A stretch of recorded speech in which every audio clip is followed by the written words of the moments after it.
It is January 26, 1945. The temperature hovers near freezing in the Alsatian countryside of eastern France. A young lieutenant, barely 19 years old, stands at the edge of a snow-covered forest near the small village of Holtzwihr. He can see them coming across the open fields, 6 German tanks and approximately 250 infantry soldiers, white-suited against the snow, advancing in perfect formation. His company numbers fewer than 40 men. Reinforcements have not arrived, and will not arrive that day. Most officers in that situation would have ordered a full retreat and died waiting for relief. This officer ordered his men to fall back to the tree line, grabbed a telephone handset, and stayed behind alone to direct artillery fire. Then, one of the 2 American tank destroyers behind him took a direct hit and caught fire. Rather than run, the lieutenant climbed onto the burning vehicle, which could have detonated at any second, seized the .50 caliber machine gun mounted on its turret, and held off the German advance for over an hour by himself. When the battle ended, he had killed or wounded approximately 50 enemy soldiers and turned back an assault that could have exposed the entire flank of the 7th Army. Before he climbed onto that burning tank destroyer, he had done something else. Something the history books rarely discuss. He had fired his M1 Carbine until he ran out of ammunition. Not the M1 Garand, not the standard rifle issued to every American infantryman. The smaller, lighter weapon that many soldiers dismissed as underpowered. The one General Patton never praised. The one that critics called a toy. And he had chosen it deliberately. If you want to understand why the most decorated American soldier of World War II made that choice, and what it tells us about the difference between legend and reality on the battlefield, stay with us. And if you find this kind of story valuable, consider subscribing to this channel. We dig into the history that gets overlooked, the decisions that actually won battles, the details that textbooks leave out. The story of Audie Murphy begins not in the army, but in a cotton field in Hunt County, Texas. He was born on June 20, 1925, the 7th of 12 children in a sharecropping family so poor that, in his own words from his autobiography To Hell and Back, poverty was not an occasional visitor. It was a permanent resident. His father, Emmett Murphy, had a talent for producing children and little else. He abandoned the family when Audie was a teenager, leaving Josie Murphy to care for 11 children on what they could pull out of the earth. When Josie died in 1941, Audie, still a teenager, became the head of what remained of the family. From necessity, not sport, Murphy had learned to shoot. Small game, squirrels, rabbits, whatever the East Texas countryside provided, helped feed siblings who would otherwise have gone hungry.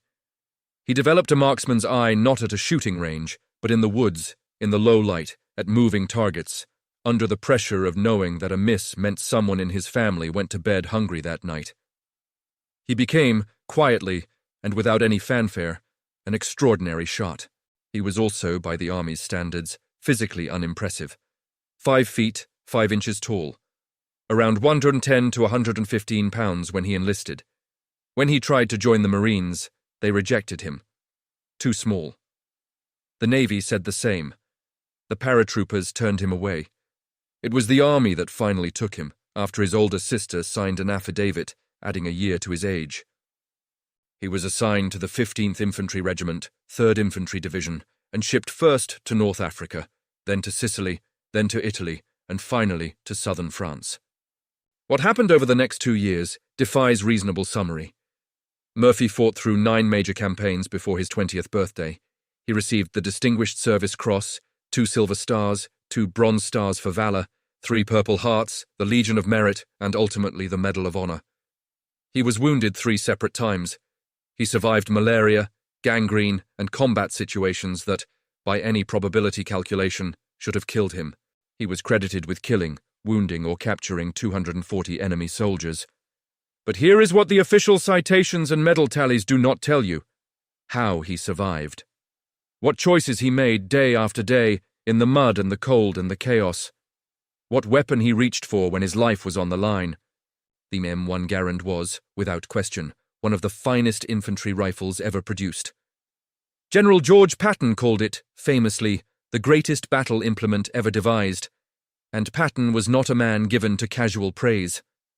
Designed by Canadian-American engineer John Garand and officially adopted by the U.S. Army in 1936, the Garand was a semi-automatic rifle chambered for the .30 Aero-6 Springfield cartridge, one of the most powerful rifle rounds of the era.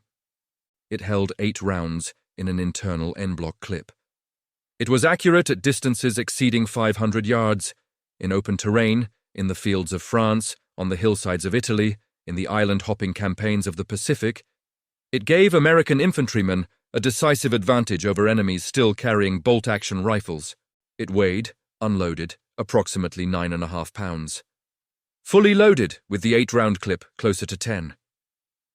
Add a bayonet, and you were approaching 11 or 12 pounds of steel and walnut that a soldier carried every single day, in every weather condition, over every terrain the European theatre offered.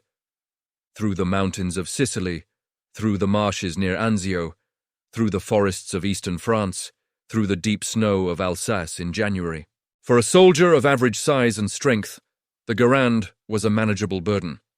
For a man who stood 5 feet 5 and weighed barely more than 100 pounds at the time of his enlistment, it was a significant physical load, particularly over the distances American infantrymen covered on foot. Murphy's physical build was not a weakness in itself. He was wiry and tough and had been doing physical labor his entire life. But in sustained operations, weight is a cumulative punishment. Every extra pound costs something across a 10-mile march. And Murphy was almost always moving. The M1 Carbine told a completely different story. It weighed just over 5 pounds, roughly half the weight of the Garand. Its barrel was 18 inches long compared to the Garand's 24, making it noticeably easier to handle in confined spaces. It was chambered for the .30 carbine cartridge, a round considerably lighter and shorter than the .30 Aero-6, which meant that a soldier could carry substantially more ammunition for the same physical weight. The standard magazine held 15 rounds, nearly twice the 8-round capacity of the Garand's en-bloc clip, and spare magazines could be changed quickly. An experienced soldier could carry far more total firepower in the same pack weight. The Army had designed the carbine primarily for officers, radiomen, medics, tankers, and support troops, soldiers who needed a weapon for self-defense but were not expected to engage the enemy at long distances. It was, in the Army's official designation, a light rifle, not a battle rifle. Critics in the infantry community, particularly veterans of the Korean War who would face enemies in heavier winter clothing at longer distances, were often harsh in their assessment of the carbine's stopping power. The .30 carbine round, they argued, lacked the authority to reliably penetrate cover or incapacitate a charging enemy beyond close range. Those criticisms were not entirely wrong. At 500 yards, there was no contest. The Garand's .30 Aero-6 was superior in every measurable respect. But here is the question that the critics sometimes missed. In the forests and villages of the European theatre in 1944 and 1945, how often was Audie Murphy engaging the enemy at 500 yards? Consider the terrain Murphy actually fought in. The Kulmar pocket, the area in Alsace where the climactic battle of his career unfolded, was densely wooded, intersected by small villages, threaded with narrow roads and farm tracks. Combat in that environment frequently occurred at ranges measured in tens of yards, not hundreds. Firefights erupted around corners of buildings, through tree lines, across frozen fields that were crossed in seconds. A soldier's ability to bring his weapon to bear quickly, to acquire a target and fire before the enemy could react, mattered far more in those situations than the ability to punch through a concrete wall at 300 meters. The M1 Carbine's shorter barrel and lighter weight gave it a significant handling advantage in close terrain. It could be raised, aimed, and fired faster than the longer, heavier Garand. For a soldier who was almost constantly in motion, advancing, flanking, retreating under fire, crawling through undergrowth, the carbine's reduced physical burden made a real difference over the course of a day's fighting. Murphy was not a machine. He was a human being, and the human body has limits. Every calorie saved carrying a lighter weapon was a calorie available for the moment when it mattered most. Murphy's memoir, To Hell and Back, published in 1949, and one of the most honest and unvarnished accounts of infantry combat from any veteran of that war, documents his reliance on the carbine across multiple engagements. He describes raising the carbine and firing pistol fashion with one hand after being wounded in the hip by a sniper, a maneuver that would have been significantly more difficult with the heavier Garand. He describes emptying the carbine into enemy positions in the forests of France. He had, by all available accounts, an intimate familiarity with his weapon that went beyond mere issued equipment. He knew it the way a craftsman knows a tool that has kept him alive. There is another documented detail that illuminates how deeply Murphy identified with his carbine. On October 25, 1944, he was wounded seriously enough that he genuinely believed he would be evacuated and sent home. Before he was taken to the hospital, he gave his carbine to a sergeant in his unit, hoping it would bring the man luck. It did not. The sergeant's platoon was nearly wiped out the following day. The carbine was recovered from the battlefield, repaired, and placed in army storage, where it sat for over 2 decades. During a 1967 interview, Murphy mentioned the weapon's serial number. He had memorized it. That is not the behavior of a man indifferent to his weapon. That is the behavior of a man who understood, at a bone-deep level, that the particular tool in his hands had been part of his survival. The carbine was eventually located through a database search by an employee at the Center of Military History, confirmed by the serial number Murphy had carried in his memory for more than 20 years. It is now preserved as a historical artifact, the personal weapon of the most decorated American soldier of the Second World War. By October 1944, Murphy had already accumulated an extraordinary record of valor. He had fought through Sicily, through the grinding campaigns in Italy, through the amphibious landings in southern France. He had been awarded the Distinguished Service Cross, the Army's second highest decoration, for actions on the invasion beaches near Ramatuelle, France, where he single-handedly destroyed a German machine gun position with hand grenades while under fire. He had received his first Silver Star, then a second. He had been wounded twice. On October 14, 1944, he received a battlefield commission to second lieutenant, the Army's recognition that this young man from a Texas cotton field was performing as an officer, whether the rank structure acknowledged it or not. 12 days later, he was wounded again, shot through the hip by a sniper. His answer, characteristically, was to shoot the sniper through both eyes before allowing himself to be evacuated. When he returned to his unit in January 1945, the 3rd Infantry Division was engaged in operations against the Kulmar pocket, a bulge of German-held territory on the west bank of the Rhine in Alsace that represented one of the last organized German defensive positions in France. The Wehrmacht understood its strategic value. If the Germans could break out of the pocket, they could threaten the flank of Patton's Third Army advancing toward the Rhine and potentially strike at the port of Antwerp, the crucial Allied supply lifeline. The fighting around the Kulmar pocket was therefore not peripheral skirmishing. It was, potentially, a battle that could reshape the entire Western campaign. Murphy rejoined his regiment at a dangerous moment. On January 23rd, the 30th Infantry Regiment, advancing through the Bois de Withdrew, the forest northeast of Holtzwihr, had been struck by a German counterattack and suffered severe casualties. Company B of the 15th Infantry, Murphy's unit, moved up in support and was itself hit hard. 102 of the company's 120 enlisted men were wounded or killed. Every officer in the company was killed except one, the newly commissioned 2nd Lieutenant Audie Murphy. He was now commanding what remained of Company B, a unit that had been savaged in less than 48 hours of combat. He moved them into the woods, where the frozen ground was too hard to dig foxholes. They spent the night in the cold.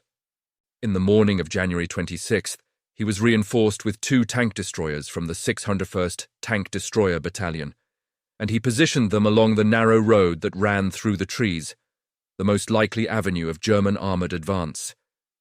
His orders, delivered that morning from battalion headquarters, were to hold the position. Reinforcements were on the way. He was to wait for them. They would not arrive that day. Just after 2 in the afternoon, Murphy spotted movement across the snow-covered fields. 6 tanks, painted white for winter camouflage, and behind them, approximately 250 German infantrymen, also dressed in white. It was a combined arms assault, armor and infantry working together, designed to overwhelm a defensive position by presenting targets that were simultaneously too numerous and too varied to be engaged selectively.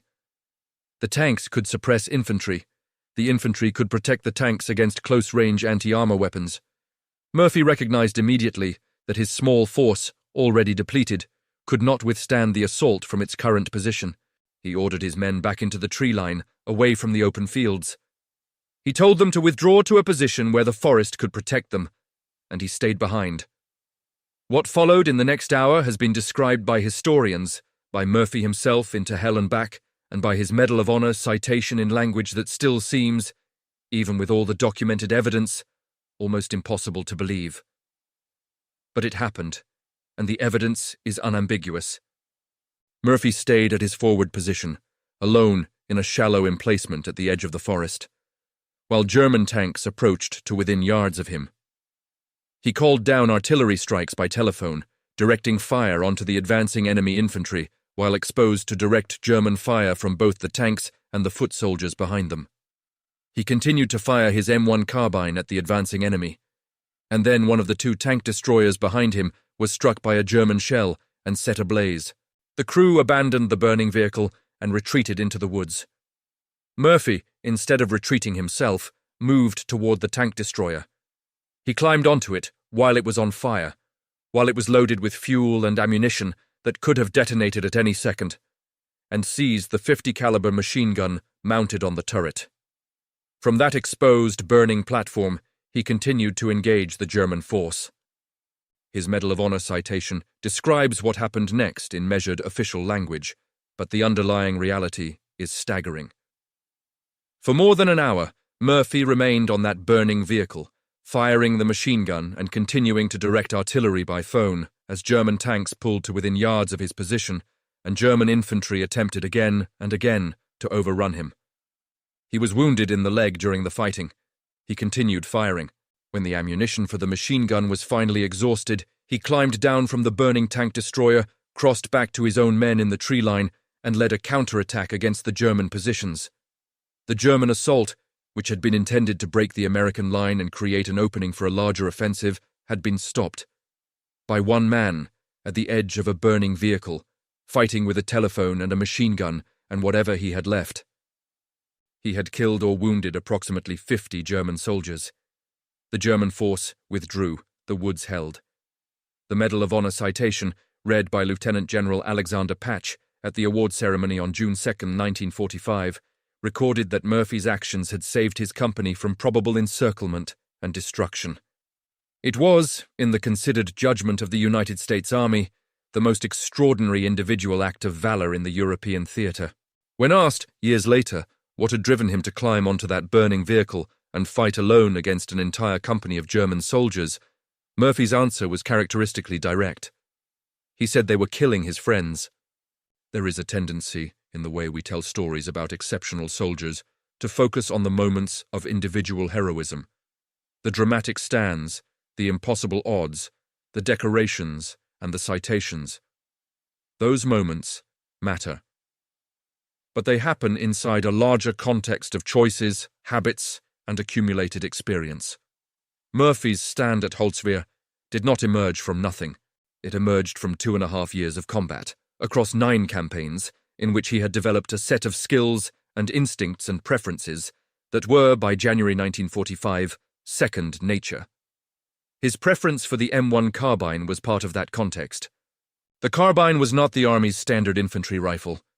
It was not the weapon Patton praised, not the weapon the textbooks celebrated, not the weapon that most people picture when they imagine an American infantryman in World War II. But it was the weapon that Audie Murphy carried into action repeatedly across the campaigns of the European theater.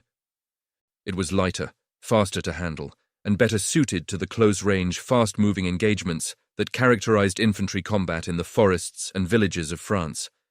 Its 15-round magazine gave him more shots before a reload. Its reduced weight, over the course of a day's march and a day's fighting, left him with more energy at the moment when energy was the difference between living and dying. In the European theater, the nature of combat, the terrain, the distances, the density of cover, often favored a weapon that a soldier could handle quickly and carry far over one that could theoretically deliver more energy at long range. Murphy understood this from experience. He was not choosing the carbine because it was issued to him, or because he was unaware of alternatives, or because he didn't know what the Garand could do. He was choosing it because he had fought with both weapons across multiple campaigns, and had concluded that, for his particular way of fighting, aggressive, close, mobile, opportunistic, the carbine was the better tool. This distinction matters. The history of military weapons is full of examples where the best weapon in laboratory conditions or on paper is not the best weapon for a specific soldier in a specific environment. Murphy's carbine preference was not a criticism of the Garand. It was a precise assessment of his own needs and the nature of the combat he was engaged in. The best weapon is not the most powerful one. The best weapon is the one that fits the mission, the terrain, and the man carrying it. After the war, Murphy returned to Texas, and then, on the advice of actor James Cagney, who had seen his face on the cover of Life magazine, he went to Hollywood. He starred in more than 40 films over the following 2 decades, most of them westerns, and played himself in the 1955 film adaptation of To Hell and Back, which became Universal Studios' highest-grossing film until Jaws in 1975. He wrote country songs. He worked as a horse breeder. He advocated publicly for veterans suffering from what he called, with the blunt honesty that characterized everything about him, the invisible wounds of combat, what we now recognize as post-traumatic stress disorder. He slept with a loaded pistol under his pillow for the rest of his life.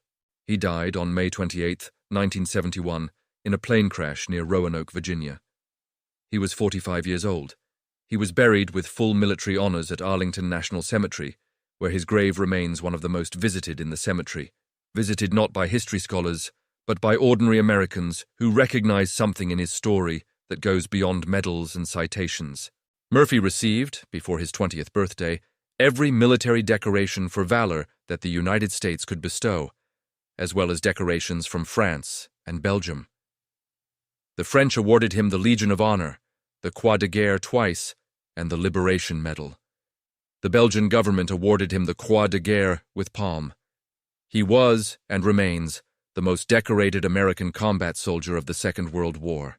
The M1 Carbine that Murphy carried through the forests of France, serial number M1 8783, is preserved today in a military archive, located after 2 decades through a database search prompted by Murphy's own recollection of the serial number in a 1967 interview. The fact that he remembered it, the specific serial number of a rifle he had carried under fire across multiple campaigns, wounded 3 times, fighting for his life in places most of us will never see, tells you something about the relationship between a soldier and the weapon he trusts with his survival.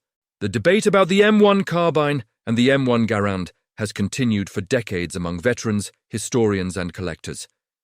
The arguments are real on both sides. The Garand was, in open terrain, a more powerful and longer-range weapon.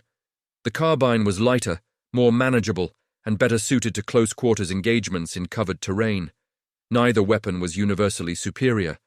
Both served American soldiers through some of the most intense combat of the 20th century. But the answer to the question at the center of this story, why did Audie Murphy, the most decorated American soldier of World War II, prefer the carbine over the Garand, is not really a technical question at its core.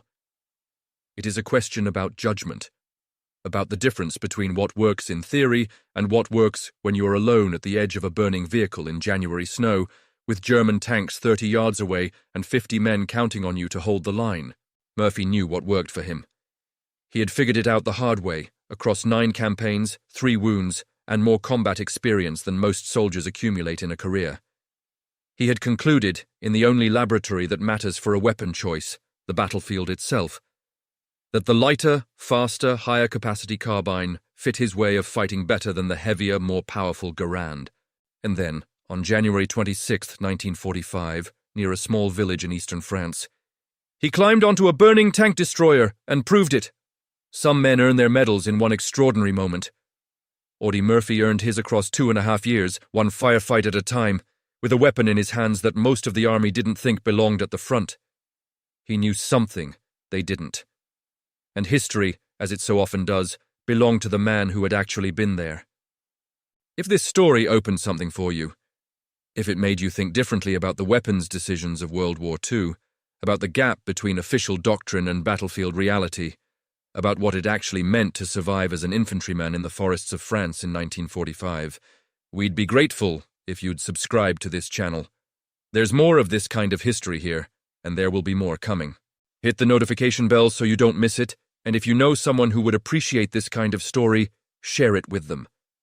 The history is worth keeping alive, and the men who made it deserve more than a footnote.